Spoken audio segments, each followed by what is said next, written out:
Good morning guys! Welcome to my channel. This is Mamita Prasi Vlog.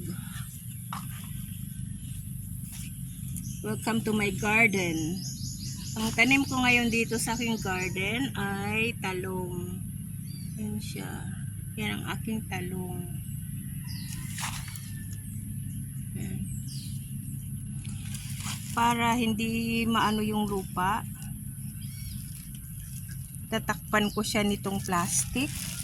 Itong plastic na to ay nabili ko sa Hong Kong nung nandun pa ako.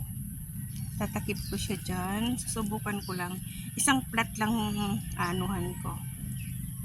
Yan. Okay guys, bye for now. Don't forget to like and subscribe my channel.